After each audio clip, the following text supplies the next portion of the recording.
بسم الله الرحمن الرحيم. الحمد لله رب العالمين والصلاة والسلام على رسول الله. بنرانو بسراني خوشويستي برنامج رمضاني جار ئەم شەویش دەبینە میوانی ماڵەکانتان لە بەرنامەیەکی تری تایبەت بە ناونیشانی ڕەمەزان و خێزان بە میوانداری ئەو جارشمان دکتۆر شێرزاد عەبدولوهاب یاخۆ بەخێر بێ دکتۆر جان. خوای گەورە انشاءالله سلامت بی یاخۆ خوای گەورە پاداشتی بەخێرتان بداتەوە کەوا قبوڵت کردینە بۆ بەرنامە خوا سەلامەتتان. وا دیارە ڕەمەزان کۆمان دەکاتەوە بە تایبەتی خێزانەکان کەوا لەم سەردەمەی قەڵەباڕغی و لەم سەردەمەیکەوە هیچ کاتێک نماوە خێزان تێدا کۆ ببێتەوە. وا دیارە ڕەمەزان کۆمان دەکاتەوە. ئێستاش دەچینە چەند پرسیارێک ئاراستی دکتۆری خۆشەویست دەکەین کە بزانین ئایا پێویستە ئێمە وەکو خێزان لەم مانگە پیرۆزەدا چی بکەین و چۆن بنەماڵەکانی خۆمان خێزانەکانی خۆمان بپارێزین و بەرەو ژینگەیەکی تەندروستی ببین. دکتۆر جان بەخێر بێ. خوای گەورە سەلامەتتان کە یا ڕەبی بەخێر بێ. خوای گەورە ڕازی بی یا ڕەبی. دکتۆر پرسیارێکمانێ دەڵێ چۆن هەوڵ بدەین کەوە بەم مانگی ڕەمەزانە خێزان وەکو چەترێک نیشان بدەین کەوە کۆمان بکاتەوە هەموو خێزان و منداڵەکان و دایک و باوک و بیکەینە چەترێکەوە هەموو تێدا کۆ ببێتەوە. بەناوی خدای بەخشندەی میهرەبان، حەمد و سەنا و سوپاس و ستایش بۆ ذاتی پاکی ئەڵڵاه کە خاوەنی هەموو ناز و نیعمەتەکانە. درود و سەڵات و سەلام برژێ بەسەر جانی پاکی پێشەوامان، نوری چاو و تازی سەرمان محەممەد المستەفا صلی الله عليه وسلم و لەسەر یار و یاوەرانی و لەسەر سوێکەوتوانی تا ڕۆژی دوایی. پێشەکی یاخۆ بەخێر بێن سەر و سەرچاوانمان. خوای گەورە جای خێرتان داتەوە. ڕەمەزانیشتان پیرۆز بێ لە ئێوە لە ئێمە لە هەموو موسڵمانان لە هەموو گوێگران و بیسەران و لە هەموو ئومەی ئیسلامی یا ڕەبی. انشاءالله ڕەمەزانی خێر و بەرەکەت دەبێ، ڕەمەزانی عزت و سەرکەوتن دەبێ، ڕەمەزانی ئارامی و ئاسایش دەبێ، ڕەمەزانێک ئینشاءالله پڕا و پڕی لە خێر و بەرەکەت و خۆشی دەبێ ئینشاءالله. طبعاً یەکێک لە نەخۆشیەکانی سەردەم بەسای ئەو عەولەمەی کە ئەمە تێکەوتوین، بەسای ئەو جیهانگیریەی کە ئێستا ئێمە تێکەوتوین، ئەو سیستەمە سەقەتەی کە ئێستا دنیای بەڕێوە دەبە، بەڕاستی وەی لێکردوونە خێزانەکان زۆر دەکەر بۆشێنەوە. بەڕاستی خێزانەکان لێک دوورن، بە حەدێک ژن و مێردێک لێک دوورە، نەک داک و منداڵەکان، نەک باب و منداڵەکان، حتا ژن و مێردەکانیش بەڕاستی لێک دوورن. ئەوش بەهۆی ئەو وتی گوتمان ئەو عەولەمەی کە لەسەر ئێمە فەرز کراوە کە بەو شێوەیە سیستەمی ژیان ببینە سەری ئێمەیان لە ناو قیتارێک داناوە. ئەمە بەشێکی لە فارغۆنێک لە فارغۆنەکانی ئەو قیتاری ڕۆژمان بسوڕێنی ئەو هەردەمان با بەڕاستی ینی زۆر ئەستەم و زەحمەت بۆ، بەڵام لەگەر ئەوەش دەبی ئەمە حەوڵی خۆمان بدەین بەو شێوەی کە خوا و پێغەمبەری خوا دەفەرمێ عەلەیهی سەڵات وسەلام ژیانی خۆمان دروست بکەین. کە ناکرێت و تەسلیمی ئەو واقیعە فاسی لەو بێسەر و بەرەبی. بەڕاستی دەبی هیممەت بکەی، گۆڕانکاری بکەی، حەوڵ بدەی کە ئەتوو ئەقل خۆت بپارێزی لەو گۆڕانکاری و لەو سیستەمە سەقەتە و لەو شتە بێسەر و بەرانەی کە بەسای ئەو سیستەمە سەقەتەی لەسەر ئێمەیان فەرز کردووە. طبعاً خوای گەورە ئەفەرمی ئەعوذ بالله من الشیطان الرجیم يا أيها الذين آمنوا قوا أنفسكم وأهليكم نارا. دەفەرمێ ئەو کەسانی ئیمانتان هەیە خۆتان و ماڵ و منداڵتان بپارێزن لە ئاگرێک. جا وەسفی ئاگرەکەی دەکەلەوەی بزانی ئەو ئاگری قیامەت ئاگرێکی هاکەزایی نییە، بەڕاستی ئاگرێکە وەقودها الناس والحجارة بەدووشت بەڵێسە دەدا و گەرم و گوڕتر دەبی. ئەویش بە یەکەم بە مرۆڤەکان چەند مرۆڤی تێ بکەن کە ئەنەما تو یەک بەرمی لە بەنزین تێکردووە ئەوەندە زیاتر گڕی ئەوەتر دەبی، خەتەر و عەزیمتر دەبیتن. پاشان والحجارة نەوعەکە لە بەرد کە خوای گەورە ئەهلی جەهەنەمی پێ تەعزیب دەدا و بەو بەردەی کە مفەسرین ڕەحمەتی خوا نەبی شەش حەفت مواسەفاتی ئەو بەردەی دەڵێن لە بەرچی بزات ئەو نەوعە بەردە خوای گەورە عالەمی پێ تەعزیب دەدا. ئەم دوو مواسەفاتی ئەو بەردەی دەرم چکۆ مۆزوعەکەمان ئەوە نییە، بەڵام هەم دوو مواسەفاتی دەڵێن. مواسەفاتی یەکەم ئەو بەردە زۆر گەرم دەبی، یعنی بە حرارەتێکی زۆر لە خۆ دەگریتە بەر بەرچەند برن بی پێت کە زیاتر عەزاب دەخۆی. دووش کە کو پێدوەنێ ئێشی گەلەگەلک زۆرە. سبحان الله. زە خوای گەورە دەفەرمی ئەم خۆتان بپارێزن، خۆتان و منداڵەکانتان، خۆتان و ماڵ و منداڵتان بپارێزن لەو ئاگرەی کەوا گڕ و بلێسەکە و تینەکەی لە خەڵک و لەو بەردەیدایە. وەقودها الناس والحجارة أعدت يا أيها الذين آمنوا قوا أنفسكم وأهليكم نارا وقودها الناس والحجارة دفرمي أعوذ بالله من الشيطان كم في عليها ملائكة غلاظ شداد لا يعصون الله ما أمرهم ويفعلون ما يؤمرون دفرمي لقل أوش سن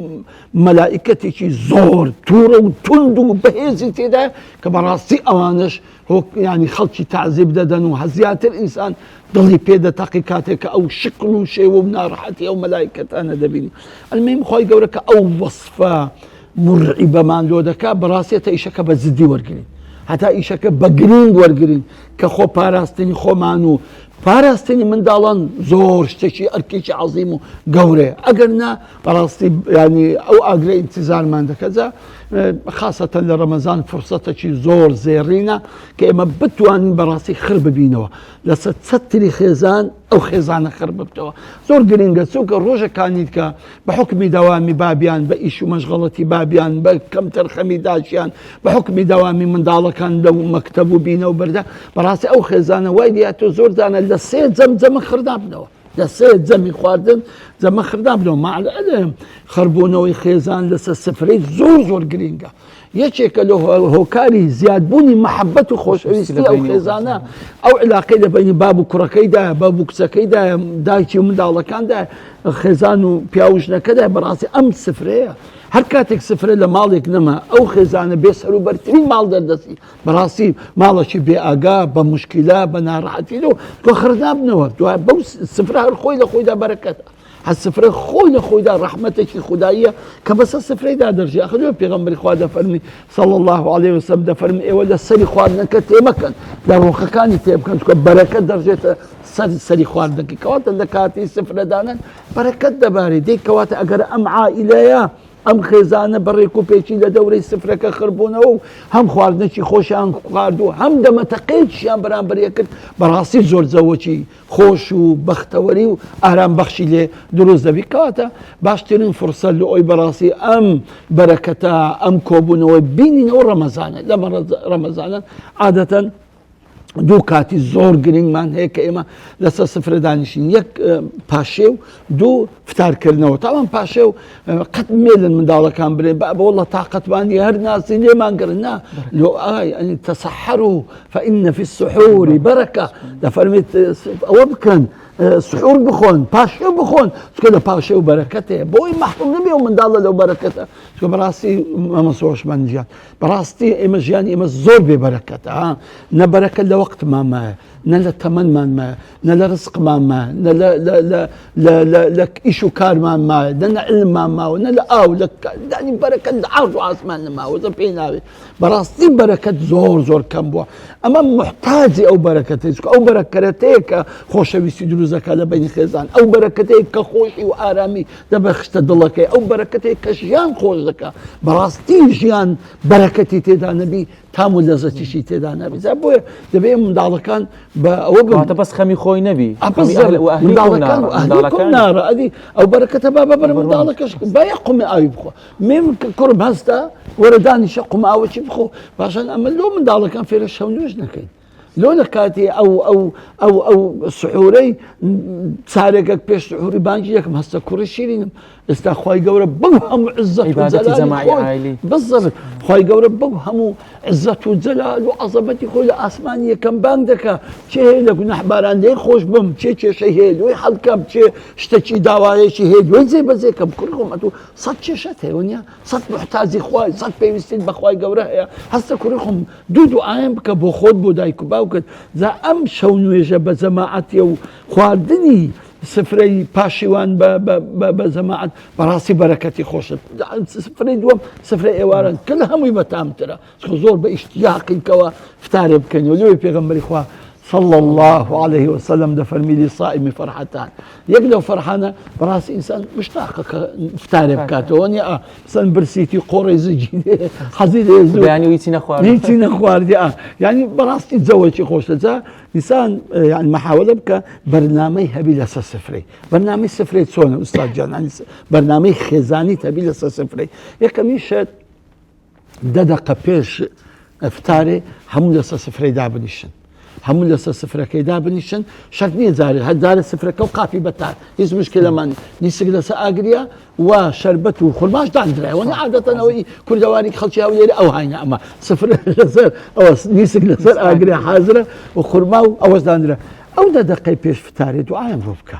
دوعای بۆ بکەن با ئامین بکەن ئەگەر ئەو دەقە شخر نەبوونەوە مشکلە نییە زۆرەی تر بەردامەی دادەنین با لەگەر ئەوەی بانگەکەی پێ دانیشت وندیا کە دانیشتن لەسەر بانجی تاوان پێیان بڵێ بە منداڵەکەن برێ ئەو دەقەی ئەو چارێگەی پێشبانجی دوعا قبوڵە لە خۆتان هەرەکی لە سوورچەکی ئەو ماڵی دوعا بکەن بپارێنەوە قورئان بخوێنن نزا و پارانەوە بکەن بەڵکو خوای گەورە عمرتان پڕ بەرەکەت و خۆشی دەکات کە خەر بوونەوە لەسەر سفرەکەی ئەوە زاری یەکسەر نانی دامەنن يعني بەڕاستی سفرەکە بەوەی جوانە ئەوە زاری خورمایەکی بخۆی وەکو سونەتی پێغەمبەر عەلەیهی سەلام وسەلام ئاوەک شەربەتێکی بخۆی ئەو جا قاپە نیسکێکی بەتام و بە لەزەت بخۆی کە ئەو جا دوعای بکەیت دوعایەکەش هەموو ئامینی بۆ بکەن دوعای بۆ خۆت بکە بۆ خێزان بۆ ئەو منداڵانە بکە بۆ خوشک و برات بۆ ئومە ئیسلامی بۆ مسلمانان بۆ جیراوەکان بۆ غەزا بۆ سۆماڵ بۆ سوودان بۆ هەموو دنیای مسلمانان کە لە ناڕەحەتیدان ئەساوە لەعەلە دوعای تو قبوڵ دەبی چه دەرێ دوعای تو قبوڵ نابی کە ئەو دوعای تو قبوڵ بەخۆشت شادومان و خۆشبەخت دەبی منداڵیشت و مسلمانانیسا پاش ئەوەی هەستن بڕۆ نوێژەکەی بە جەماعەت بکەن ئەگەر نەچوێ مزگەفتێ ئەگەر ناوەرە نوێژەکەی بە جەماعەت لۆ منداڵەکان بکە کە جەماعەتتان کرد هاتە ئەتوو تەسبیحاتەکان دەکەین کچەکان و خێزانت سفرەکەی دادەنێن ئەو جا لەسەر سفرەکەی نانێکی خۆش بخۆن سوپاسی خوای گەورە بکەن لەسەرەوەی کە ئەو ڕۆتان پڕ بە خێر و خۆشی بەڕێ کرد و هەم ئەوانیش دڵیان خۆش دەبی و هەم ڕەمەزانێکی زۆر بە تەبیعەت و خۆشیش دەبی الله خێرن دکتۆر جان خوای گەورە سەلامەت کە دکتۆر جان زۆر جار دەبین لە ڕەمەزان یعنی خەڵک ئەو شتێکەوە هەیتی پیشانی خەڵک دەدا لە سوۆشیال میدیاکان یعنی لەوانەیە زۆر جار عایلە هەیە خێزانێ ئەو شتیان نەبی ئەو خۆراکیان نەبی لەو ڕەمەزانی هەژار نەدار یان دەبین لە وڵاتانی دیکە خەڵک توانێت ئیفتاریش بکاتەوە چی بکەین ئێستا لەو سەردەمەی کە ئێستادا هەیە ئەو خێزان مامۆستاوەشمان بارەکەڵڵا بەڕاستی پرسیارێکی لەجێ خۆیتی ئەگەر خوا ناز و نەعمەتێکی دایە ئەو ناز و نەعمەتی عەرزی خەڵک مەکە پێغەمبەری خوا دەفەرمی عەلەیهی سەڵات وسەلام عليكم بكتمان أموركم فإن كل نعمة محسود أو كما قال الرسول عليه الصلاة والسلام سكبتسن ألفاظك جداهاتوا دفرمي إيشو كاري خوتان ببيدنجي وبشعراوي بكن لبروي همو نعمتك إلا كسيكي حسودي بيبا خواي قورة دعاني دايه دو نعمتي دايه إذا بدك أو نعمته بخل كان الإنسان بدك كنيتي بخوا يعني مال هي سكاكة والسيمان كما عزنا ندرا سيمان جريك كما عزنا ندرا يعني أو خلاني هم أدي يعني أتو ناكري أو عرضي أو نازو نعمتي بالعالم يبري لباتي سباسي خواي قورة بكي لباتي أوي سوزي الشكر ببيك خواي قورة أو هم نازو نعمتي بتو بخشيك ني دايتي خلطيتر أو نازو نعمتي كدايتي خلطيك تمنادك أو سفري هبيتت أتو بخشي وين نازو نعمتي خوا استقبال دكي بخشي وين دتوي رمضان بقري كدرج عالمي ديشيني كدري عالمي دسوتيني كعسرتي عالمي اغرتي برددي براسي او جناح اخبوي والله ما مسوش من يعني خلك هي مثلا والله ما مسدل مان توندا مشكله ما لمالي نازاني تساو نفس زي داينا بخوي تساو نفس سفركتاني دار اغاستاني كسكت كركت خزانك لو او لنا خزمك سكارك خوي دربيني ام تسخم ما عندي كل صفر كم دانه تخوه رمضان السفر الرازان نويا يا عيد الرازان نويا تخوه سفر دانان پیغمبر او رمضان پیغمبر خو عليه الصلاه والسلام دفرمي أروا الله في أنفسكم خيرا دفرمي خوتم بجواني بخواني نشان أتو خود بجواني نشاني خواد ددي يا سفرين نشاني خلشي ددي براسي أما شتيشي زور كريتو ناشرنا براسي أو خلقش كنفس ديبا كنفس دي ددا كجياني طال دبي كدلي تون دبي هسل بخو ببي مشكلة كمشكلة لما علي بيدا دبي ببي أو هيس بزاني هزبا يسبك هموي أو حسودي أو نفس بيسيه كبخوش النازان يشيون دولة بورياتيا باشا أما كنجي أو الصفات مسلمانانا أمن يعني أوها بشان بدم كمن هيتم دخون بس أنقول نازم هيتاني أنا أو الصفات مسلمانانا خو نعمة شداية أقل لو نعمة بلا دست النروى كبراسي نعمة بتساو نفسي بيز دروا بما أقامان دي بيتن لو أمن يعني نصحتي خومو همو خوشک برایشی عزیز دەکەم کە بەڕاستی قەت سفرەی خۆتان نیشانی خەڵک مەدەن قەت خۆتان بازاری خۆتان شمەکی خۆتان نیشانی خەڵک مەدەن گوناحتان دەگاتێ بۆ ئەو خەڵکە ئاگریان لە زەرجی بەردەدەن لۆ ئاخۆ حەسرەتیانی هەردەستێنن کە ئەوانش کاتێک کە مەحرومن لەو ناز و نعمەتەی کە ئێواتانە. خی گەورە سەلامەت کە دکتۆر جان، خی گەورە سەلامەت کە دکتۆر جان. زۆر جاروێ ئەو خواردنانە کە دەکرێت لە ماڵەوە زۆر جاروەیە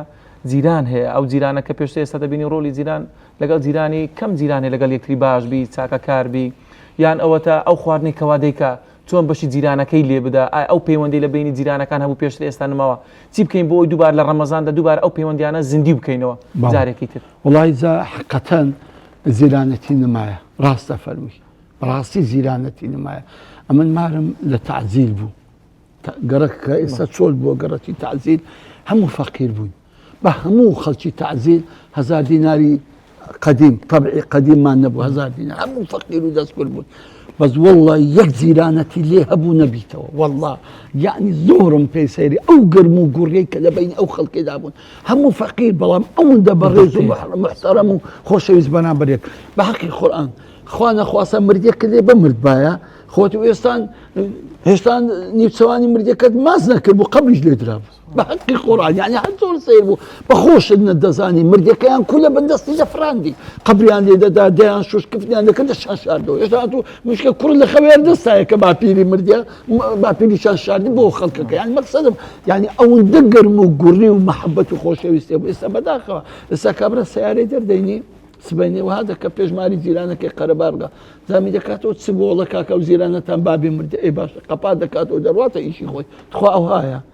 وەک زیرانەتی ئەو هایە پێغەمبەری خوا عەلەیهی سەڵات وسەلام دەفەرمی لا يزال جبريل يوصيني حتى ظننت أن الجار سيورثه فەرمی ئەوەندە ئامۆژگاری کردم ئەوەندە وەسیەتی کردم جوبرائیل لەسەر چاکە لەگە زیران و ئاگام لە زیرانە بی حتا وەمزانی میرات لە یەکتر دەگرێت سوبحان وەم دەزانێت ئەو زیرانە بمری ئەو زیرانە دەبی میراتەکەی خۆی لێ بگریتن زا بەڕاستی زیرانەتی یعنی دوایە زیران کوڕە نزیکترین کەس و کارتە وەڵڵا شتێک لێ بخەوی برات نادگاتێ کەسەکان کوڕە زیرانی ئەدەی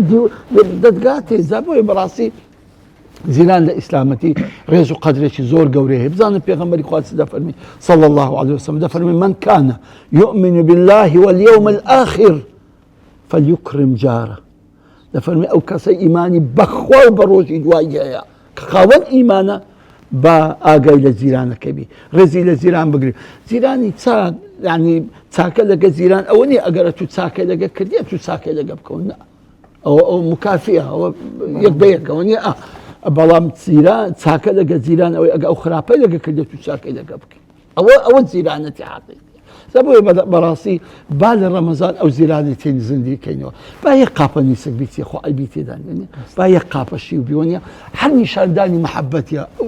دەبین لە ڕەمەزانی خۆشەوی هەموو ڕۆژەکان هە خواردنی خۆش بوونیە بەڵام هەندە زاران دەبین خواردنێکی خۆش دروست دەکەی حسابی ئەو زیران و ئەو زیرانیشت بکە هەر لەبەر خوای ئەگە دۆڵمەیە پێشش پەلکیش کە زیاددانێ ئەگە شتێکێ ئاوی زیاد تێکە لێ بەڕاستی یعنی حەقی ئەو زیرانانە بدەیت هەم مەحەبەت دروست دەبی هەم گەورەیەک و خۆشێکی دۆت و دروست دەبی کە لەو ئەو فتاری بە ڕزقەکەی تو دەکاتەوە بەنانەکەی تو دەکاتەوە خێریوان هەموو لە بۆ تو دێتن لە بەڕاستی ڕەمەزان فرسەتە هەم محەبەت و خۆشەویستی زیرانان بەدەست بینەوە و هەم وەکو پێشتر یعنی ئەو تەبادل و ئەو محەبەت و ئەو خۆشەویستیە لەگە زیرانەکان ئەو بکەیت تەمان ئەگەر تو شیو لە بۆ برد ئەوی شتەکە دۆ دەنێری ئەو زارە کەوت کرد نانێتەوە حتما دوایە مەسەڵەن لەگەن یەکتر بە گەرم و گوڕتر سەلامی لێ دەکرد ئەگەر لێ فرستە نەداهاتە مزگەفتێ دەتوانین پێ بڵێ لۆ نایە مزگەفتێ کوڕە لۆ نایە تۆ نوێژێ تەراویح حام بکەی لەگە خۆتی دەبێ مزگەفتێ بزانت چەند گرینگە بە یەک قاپە شیوی بە یەک چاکەی بزانت زەوەکە بۆ چ شێوەیەکی گۆڕە خی گەورە سەلامەت دکتۆر جان زۆر جارتر لە ڕەمەزاندا شتێک دێتە پێش زۆر کەناڵەکان کار لەسەر ئەفلام و زنجیرە بابەت و یان ئەو سۆشیال میدیای خەڵک زۆر بەکاری دێنێت تا نزیکە تا پاشیوێ جاروێ دیار ئەڵلقەی 1000 ئەڵلقە یعنی 1000 نازام چۆن باسیکەین ئەڵلقەی بێسەر و بەر چۆن ئەو خەڵکە کەوا لە ڕەمەزان ئیسفادە لە کاتەکانیان بکەن بەڕاستی کاتەکانیان بە هەدەر نەدەن ئەو کاتە زێرنیانی مانگی ڕەمەزان کات زۆر گەورەیە لەکن خی گەورە لێ خی گەورە ئەگە تەمەشا بکەی یەک کۆمەڵە ئاەت هەموو سون بە کات دەخوا والشمس وضحاها والقمر إذا تلاها والضحى والليل إذا سجى والعصر إن الإنسان لفي خسر. أو أنا حمص صندة بكات، حمص صندة بكات، والفجر وليالي العشر والشفع والوتر. أو أنا حمص صندة بكات كاد، لكن خواهي قولة زور بقيمته، بس أشعر ما بي لك لما قيمتين ما العلم هر كاتب ببلاش لي بروا لتمنيتو دتاويتوا لتمنيتو كم دبتوا. هر روجه كد اودي وكل شقاوة دمردن نزيك دبيوا، هر حفته كد اودي وكد يك حفته لقبري خود نزيك دبيوا. دي كواتب راسي انسان دبي زور اقاي لكاتبي اتو قيمتي كاد زاني كان جيم بديار دكوي لرمضان بديار دكوي يك دقه بمينه لو ملاي بانك داني فتاركي روجه كد قبولني اتو چند ساعته روجي چند ساعته والله نازل برين ده 15 ساعته ونيا 15 ساعته بروجي ونيا او 15 ساعته يك دقه زوت فتال بك روجي كتقبلني او قيمتي كاتا او زارا او يك دقه ملا بانك بدا يعني دس بياني لباشيوي كملا بانك جدا مثلا افساشي كده بس دس هرجلي ونيا يك دقه باش ملا بانك دي خارجي مخروجي كتقبلني لو ودقات لكن خاير زور قوريا ده بحرمتي او دقه بقري زبوي براستي يعني جياني انساني ده اسلامتي ده لقران وفرمودي بيغمبر ده عليه الصلاه والسلام هون توزع كراو ببركات يوجا كان مان ان الصلاه كانت على المؤمنين كتابا موقوتا رجوع صيام شهر رمضان الذي أنزل فيه القرآن وني أياما معدودات كواتا وأنا حادث أين أياما معدودات خوي قورة فرميتن يعني الزكاة ده بحولي بصدا صالي بصدا سبحان الله أما لحموش يعني من مرتبط بوقت حمومان حتى تمن مان إيش مان كار مان حمو مرتبطة بوقت بوي ده ببراسي لرمضان اللي نقرن أو وقت بفيرو بروا سوكا دقي رمضان الزور بقيمتها يعني أو كان مثلا بيغمبري خواته فرمي عليه الصلاة والسلام هر سنة تقدر رمضان بفرزتش هر فرزتش بحفتها فرز يلو تبا خاطري وقتكي تبا قوري وقتكي يكشوي ليا بهزار مانجا زياتر بهزار مانجي خير من 1000 شهر زياتر لهشتاو سي صالو صار مانجي يعني خوزاني او خوي قوري فرمي خير زياتر لازاني تسند ديك وقت كاتكاني رمضان زور كاتي بقيمته نبي اتو بفوتيني براسي دبي همومان كاكوش منجا دبي لرمضان برنامج ما نبي يك برنامج ما نبي تنختميك بكين او زور قرينغا برنامج ما نبي همون يوجا كان بجماعت بي برنامج ما نبي اما مطالعه جيانامي بيغمبرم عليه الصلاه والسلام لميجا نكل مثلا كتاب او كتابي سيري بيغمبري عليه الصلاه والسلام زور انا براستي مثلا جاني عزيز من امام موسى محمد حبيب سعيدي هزار رحمه اخواني نبي كما موسى همو ما بو براستي اما بسايوي في اسلامتي بن بكتابه كاني وي ساومان كراو بو اسلام او جاني عزيز من زور كتابه شي خوش يعني امام موسى عبد الله التري هزار رحمتي لغورك بي كما مستي خمبو سنصاد خدمتي خنديتم جانامي پیغمبری ہے علیه الصلاه والسلام زور جانامه چی بقوته يعني جانامه کی پیغمبری علیه الصلاه والسلام او بارزاني يعني مثلا زوره ما شاء الله يعني كتاب السيره رحيق المختوم هم بعربي هم بكردي كي زور لو كتاباني كباس جانامه پیغمبری خواجك عليه الصلاه والسلام من برنامج هبي كامن او مانغي براسي دبي هموج جانامه پیغمبری خوا عليه الصلاه والسلام زور بورديش بخيمو هم درسو عبرتي شي ورغم لم او پیغمبر سونجا و سيكلو بو اسلام حتى امج وكو جنديه خدمتكارك خدمتي او پیغمبر بكم او اسلام بكم فعشان دبي برنامج هبي بو معلوم دالت محاولة بك حموش شوي هدرس يعني جل ما مصاي شرا بقرن يعني أوتو بخود أو جيان نامي بيغمبر يعني عليه الصلاة والسلام لو بخينا ولو بوين شرح بك يعني 40 نوية دينم هموش شوي حديثة شي بيغمبر إخوة عليه الصلاة والسلام دخيمو لبوين شرح دكم أو صور قرينجا كواتا هم بخوش تخوت پروردكر وهم من دالكان يشد پروردكر وهم كاتو ساعتك شدنا فوتان بويك براسي إنسان أقبيته برنامج هبي بو رمضان فين دبي غزيل دبي بوقت فير دبي وقت خوي بضايع نادى فير دبي كوقت كان خوي حموش تبى فائده وبسود في لانزام بدا ما مصوفش من اخر قسم لزوابي او برسيارت هر كسي كلا دنيا قوربوها هر كسي كلا دنيا زي بصمي هي هر كسي كلا دنيا برهمي هي او كسانا كاغان لوقت كاتي خويا بوا هر شي فاشل دنيا ئەو کەسانن کە فەشەلیان هینایە لە بەڕێوەبردننی کات کەواتە کات بەڕێوەبردن فەرنەکە دەبێت ئینسان بەڕاستی ئەوە سەرمایە ژیانیتی هەر کەسێک ئەو سەرمایە لە دەست و بەڕاستی جارشکەلی و تاویزان کرێتەوە. گەورە سەلامەتکە. دکتۆر جان زۆر جار دەبینی ئافرەت لە ماڵ و خەرکی شیولێنان و ئاش و زۆر مەشغوڵە خۆی کاتەکانی بە تایبەتی دوای نیوەڕۆ هەتاکو نزیک مەغریبێ خەریکی خواردن دروستکردنە. جاروێ دەرە هیچ کاتێکمانێ لە بۆ قورئان خوێندن و عیبادەت و ذکر و یادی خوای گەورە ئایا خواردن دروستکردن و ئەو بابەتانەش خزمەتکردنی پیا و ماڵ و منداڵی خۆی نابتە ئەجر پاداش لە بۆیان ئەو کاتانە بەرنامەیەکی جوان لە بۆوانیشدا بندرێ باشە لەو مانگی ڕەمەزانە. طبعا ئەمە لەو بەرنامەی کە لە سوشیال میدیا لێپرسیم لە بیرمان کرد جوابی دروستی خۆی بدەین و ڕۆیشتین ئەو مۆزوعەکەمان ماشەڵڵا بەستەشکە خەریک بوون قەیدینا. طبعا ئەگەر ئافرەت ئاگای لە خۆبی ئەوەندە متابعی سوشیال میدیا نەکە، ئەوەندە فەیسبوک و تیکتۆک و ئینستاگرامەکەی مەشغوڵی نەکە، ئەوەندە حەلەقاتی تورکی و کۆری و نازان چێندەر و چێندەر مەشغوڵی نەکە، وەختی زۆرە، بەڕاستی وەختی زۆرە. چونکە ئافرەت چ دەکا مەسەڵەن من ناڵێم ئەتو سبەینە زوو لە خەوێستە ناڵێم کە پیاوەکانت منداڵەکان دەستە مەکتەبی پیاوەکە دەستەکاری ئەتو بنو هەتا سەعات دەبن وە بەس دە سەعات دە هەتا سەعات دوو هیچ ئیشت نییە لۆ ئەو وەختی لە خۆت بە قورئان خوێندنە نابێت سەرێ لۆ ئەو وەختەی بەستێکی باش و بە ئیستیفادە نابێت سەرێ وە یانە ئەگەر خوێندەواریشت جێ لە قورئان ڕابگرن خۆشت نییە ختمی قورئان هەیە لە تەلەڤیزۆنی ماشەڵڵا هەرتی تەلەڤیزۆنە ختمی قورئانی داوێ ختمی قورئان هەیە لە مۆبایلی لە خۆت هەموو ڕۆژێ یەک جوزی قورئانی جێ بدێ بە جوانی کە جێدایە تو ختمی خۆت کرد ئەوەیە دوو وەختەکانی کە دەتوانیت تەسبیحاتێکی زۆر بکەیت سنەتی نوێژە زۆر تێدا ئەنجام بدەیت دوعای تێدا ئەنجام بدەیت هەمێم دەتوانیت زۆر شت بکەیت و ئەو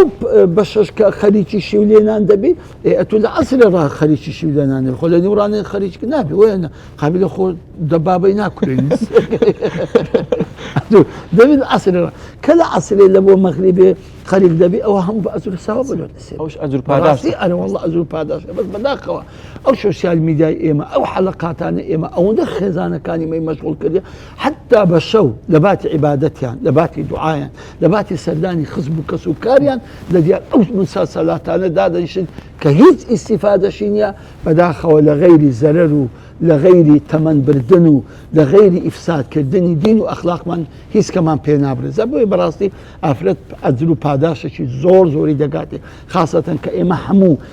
بەسای مەسەلەن خێزانم ئەمن و منداڵەکانم هەمومان بەسای خێزانم فتارێ دەکەینەوە ئەرە وەڵڵا خێری هەر هەمومان دەگاتە خێزانم لەبەر بەساوی فتار بخواگەرە ئەو شیمان و لێنە ناسەردەی بە دەلیڤری لە بۆمان بێوە یانە دەکەواتە بەڕاستی ئافرەت نا ئافرەت لە ماڵێ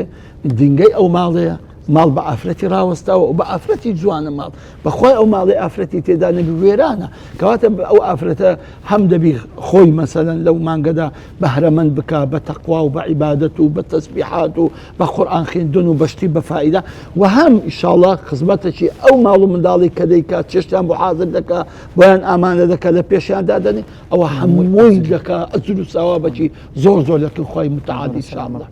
دکتۆر جان دوا پرسیارمان چۆن وا بکەین یعنی مانگەکان تێش هەروەکو مانگی ڕەمەزان بین یعنی ئەو عیبادەت و گەرم و کۆکردنەوەی خێزان و چۆن هەوڵ بدەین یعنی بەلایانی کەم چەند ئەسبابەک چەند هۆکارەکەبی بتوانین خێزانەکان بە بەردەوامی ئەوها کۆ بکەینەوە. طبعا یەکەمیش ڕەمەزان دەورەیەکی یەکمانجیە لەوەی فێربی احترامی کات بگری ئاگە لە عیبادەتەکانت بی ئاگا لە خۆت و لە ماڵ و منداڵت بی حتا ئاگا لە خۆبوون لە گوناح لە بێشەرعی لە حرام هەمووی ماڵت پاک دەکەیتەوە زەکاتی دەدەی سەدەقە دەکەی و خۆ لە گوناح دەپارێزی و ماڵ و منداڵت مەسەلەن ئەو کە خڕ دەکەیەوە دەزانی چەند خۆشە ئینسان لەگە ماڵ و منداڵی خۆی دادەنیشتی نان دەخوا گفتوگۆ دەکا سەردانی خزم و کەس و کاری خۆی دەکا ئەو تام و لەزەتی ئیمان و خزمایەتی و ئەو شتانە هەست پێ دەکا بۆیە ئەو دەورەیە کە مانجێک لەو دەورەی دابووی خۆ لە پاشمانکەی دۆسی یعنی ئەوها بژی یعنی ئەو پەیازە مانگەکە پێت دڵێ کاکە ئەوە ژیانی حەقیقی تووە ئەوە ئەو ژیانەیە کە خوا دێ هەوێ هەم خوا لێت رازیە هەم بە خۆت ئارام و خۆشبەختی هەم منداڵەکانیش لەگەڵتن دائیمەن لە دەورا و پشتن و بە خۆت ئاگەر لە منداڵەکانە و هەم خزم و کەس و کاری خۆت بەسەر کردیتەوە و هەم فەقیر و هەژاریشن لەبیر نەکردێت کەواتە ژیانی حەقیقی ئیماندار لە ڕەمەزانەیە لۆ ئەوەی فێر دەکە کاکە 11 مانگەکانی کەس بە شێوەی بە کەواتە هەموو ساڵی خوای گەورە ئەو دەورەمان لۆ دەکاتەوە لۆ ئەمە بەردەوام لە گەرم و گوڕدابین بەردەوام لەو شێوەی کە فێر بوون لە ڕەحم و لە بەزەیی و لە شکرانەی خوا و لە عیبادەت و لە قورئان خوێندن و لە خزمایەت و لە هەموو ئەو فەزائیل و چاکە و بەرەکەتێک کە لە ڕەمەزاندا فێرمان دەکە دەبین 11 مانگەکەیت کەش بەو شێوە بن خۆ ئەگەر ڕەمەزان لە عومرمان یەک جار بایە دەزانین زۆر کارەسات بوو بەڕاستی کارەسات بوو بەس خوای گەورە کە کردیتی هەموو ساڵێ جارێک هەتا بەبیرمان بینتەوە چکە دەزانی لاری و کەم و کەسیریمان لێ دروست دەبی ئەو 11 مانگەی لە خەت لا دەدەین بێ سەر و بەر دەبین خوای گەورە دیسان ڕەمەزان دەیتەوە کۆمان دەکاتەوە بۆی پێمان بڵێ ئەگەر دەتانەوەی بەهەشتی بەدەست بینن کە هەموو دەرکەی بەهەش کرایتەوە ئەبێ بەو شێوە ژیان ببەنە سەرێ خی گەورە سەلامەت کردی گەورە پاداشتی بە خێر بداتەوە لە بەوتە بنرخەکان بینەران و بیسەرانی خۆشەویست کۆتایش باوانەی ئەم شەوماندێنین خی گەورە سەلامەتتان کە خی گەورە تاعەت و عیبادەتی هەموو لایەکی قبول بکە لەم ڕەمەزانە هەمیشە سەرکەوت و مۆفەق بن دەستەکان خۆش بی دکتۆر جان ئەگەر لە کۆتاییدا بەر دوعامانە بۆ بکەی خی گەورە سەلامەت کە یا ڕەبی الحمد لله رب العالمين والصلاة والسلام على حبيبنا محمد وعلى آله وصحبه أجمعين يا رحمن يا رحيم يا غفور يا كريم يا حي ويا قيوم ويا بديع السماوات والأرض ويا الله ويا الله ويا الله يا أرحم الراحمين يا أرحم الراحمين يا أرحم الراحمين يا رب يا رب يا رب يا رب يا رب العالمين يا ربي خويا أو رمضان ما لي قبول كي يا ربي خويا روجي أو رمضان ما لي قبول كي يا ربي خويا طاعة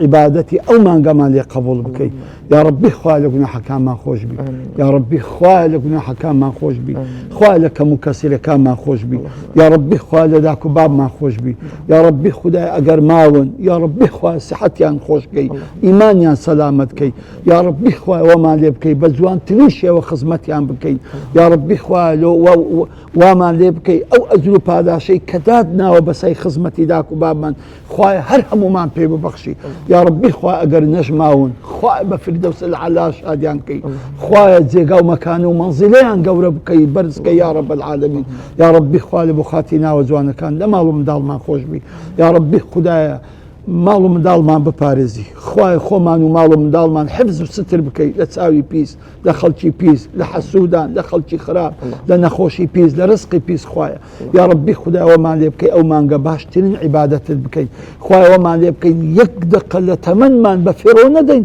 إلا ساكا وعبادته شتيشي باشي تيدا أنزام بكين يا ربي خوالي بخاطري قوري خود خواه درو خير أمي إسلامي بكيوا خواه درو خير وخوشي ده همو مسلمانان بكيوا بتايبتي لكردستان كي خومان يا ربي خدا أكردستان ببارزي خواه پر آرامي وآسايشي بكي يا ربي خواه دور بين لهمو بلا ونارحت يكون شر جيت سرتي خواه يا ربي خواه بما بارزي لهمو بلايك لهمو مصيبتك يا ربي خواه دورة وبشمان همو آقر بارانا خواه لو آقر بارانا بما بارزي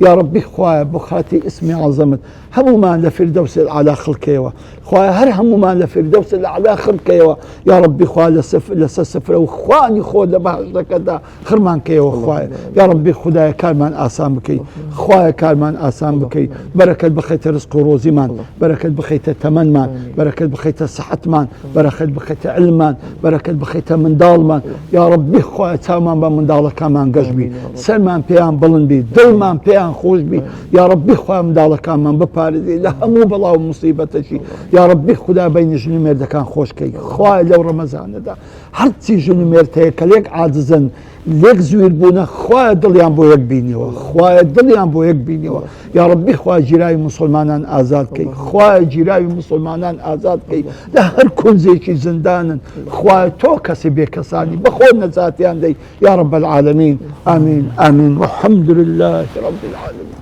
خی گەورە سەلامەتکە جەزاک الله خێرن بینەران و بیسەران خۆشەویست کۆتایش بەوانەی ئەم شەومان دەیرینە سەلام عەلەیکوم وەڕەحمەتوڵڵاهی وەبەرەکاتوه